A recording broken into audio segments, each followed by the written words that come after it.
Hey, my name is Amber Crudup, and I am a self-taught brand and web designer. And I remember when I was first starting out, and even 2 years into my journey of designing, confidence was a huge, huge issue for me. I knew I was good. Like, I was a good designer. People told me that all the time. And I didn't have a hard time getting clients, but I had a hard time charging clients because in my mind, because I was self-taught, I didn't feel like, oh, I could charge what other people were charging. In fact, I didn't even call myself a designer. It took about 2 years before I gave myself the title of graphic designer because I didn't think I earned it. I didn't think that um, Googling and YouTubing and all of that made me worthy enough to call myself a designer because I didn't go to school for it.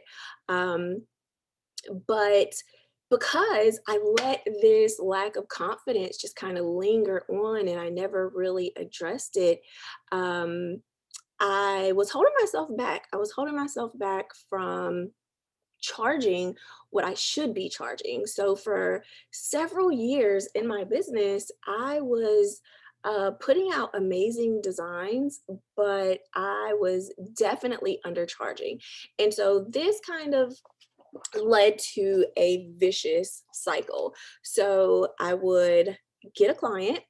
Um, I was not charging a lot, so I needed to keep getting clients. But the problem was I didn't have a lot of time, and I'm a wife, I'm a mom. I have three boys, and when I first started my business, they were all little. And my husband's in the military, so he was gone a lot, and so my time was already limited. And then I was bringing on these clients, and the thing is, because I wasn't like claiming to be a professional or calling myself a graphic designer, my thing was, oh, I just like to make things look pretty. Because I didn't show up as like an expert, I wasn't getting clients who wanted an expert. And those are so a client that wants an expert and a client that does not want an expert are two very, very, very different types of clients. And I was getting the ones that they didn't want an expert. They didn't want someone who was going to take control. They wanted to be in control.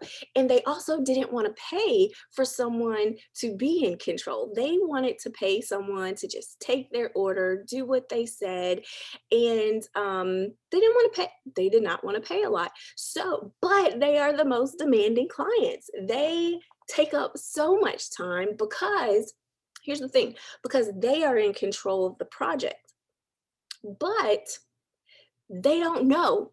Design is not their thing. So they're, on Pinterest and they're Googling things and they're like, oh, I like this and oh, I like that. And because me as someone who wasn't showing up as an expert, I was just being a people pleaser. I was doing whatever they asked. One, the designs were not representative of the level of work that I was capable of because I was letting them dictate.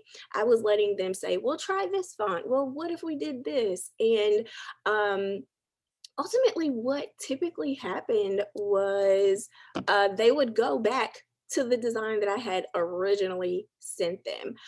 So it was a lot of wasted time because they're not a designer. They don't know what they don't know.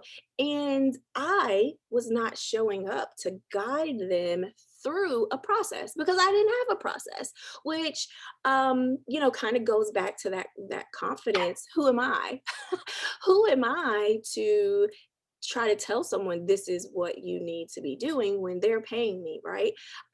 Essentially, I thought of myself as their employee, and that is not how you become an expert. That is not how you grow and build a successful design business because you never get off of this cycle. You never get off of the vicious cycle of bringing on these low quality clients who don't want an expert, who are commanding so much of your time, yet they don't want to pay you for it. And then on the backside, once you finally get the project complete and done and over with, you're not proud of the work that you've done because it's not really your work. It's what the client wanted and not necessarily the best design concepts or finished product. And so you don't share it with anyone. So not only are we wasting a lot of time because we're letting the client take control, but um, we're also doing work that we're not proud of. We're not getting paid for it. All of these extra revisions and endless revisions really we're already undercharging. And then when we do all of this extra stuff, we're just losing money. We're losing money because time is money, and we're spending so much time trying to make the client happy, doing all the things that they're asking us to do, but we're doing ourselves a disservice and we're doing our clients a disservice. And we're holding ourselves back. And so, as self taught designers, the best thing that you can do for yourself is know that even though you may not have went to school for this, you are a designer. You are amazing at what you do, and that's why people come to you. And it's really a matter of showing up in a way that people see your value and they understand that they're coming to you for a reason. They're coming to you for your guidance and your expertise, and that's a really big thing. I'm going to talk about that at another time, another video. But you have to be able to show that you are an expert. And whether you're self-taught, whether you're just getting started, or whether you've been doing this for years, you do bring something very specific and unique to the table. And it's a matter of leveraging that and owning it, owning your past experiences and owning your unique background and the perspective that you bring that's only available through you. It will then allow you to become more confident in who you are and what you have to offer. And that is when you'll be able to start showing up differently. And that is when you're going to attract a better caliber of client. And that is when you are going to make more money and you're going to be more happy in your business. You're going to be more fulfilled in your business because your clients are actually listening to you. They appreciate and value your work and your words. They listen to what you say, and they do what you say is going to be best because they see you as that expert, and they're happy to pay you. They are happy to pay you. So, moral of this story is, even if you are a self-taught designer, you are worthy of showing up as a professional, as an expert. And you don't have to work for free. Let me just put that out there. I hate that when people are like, oh, just build your portfolio and do stuff for free. But the problem there is when you do something for free, you you're not in any kind of control. And there's that whole cycle again where the work that you're going to produce from this free project, because you've already set the tone for this person that you're doing things for free, that you're trying to gain experience. So you're telling them, okay, I'm inexperienced, so I need you to tell me what to do. So they're going to be in control, and the finished result is not going to be what it could be if you were in control. So doing things for free to build your portfolio is not the way to go. In fact, I still don't have a portfolio, and I charge $20,000 for brand and web design. So let's crush the doing things for free because you're self-taught. Let's stop getting in our way because we're good at what we do. And it doesn't matter if you went to school for it or not. It's a matter of believing in yourself and showing up in an elevated way, in a way that says, hey, I know what the hell I'm doing, and I can help you get the result that you want. And because I'm going to help you get the result that you want, you got to pay for that. And you got to pay me well for it. And you have to follow my process, because my process is the thing that's going to get you the result that you want. But process is a whole other thing that I'm going to talk about later. So I hope that this has just kind of been an eye opener.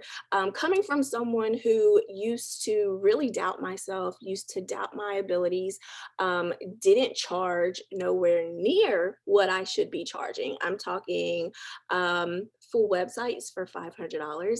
I'm talking logos for $100. That is not okay. That is not okay. But it's never going to change you undercharging and undervaluing for your services is never going to change if you don't change the way that you see yourself, the way that you perceive yourself, and the way that you believe in yourself and your value that you bring to the table because you are valuable and you do have something very special to bring to the table. And there are clients out there looking for you. There are amazing clients out there who are going to see what is so special about you, even in a saturated market, especially in a saturated market.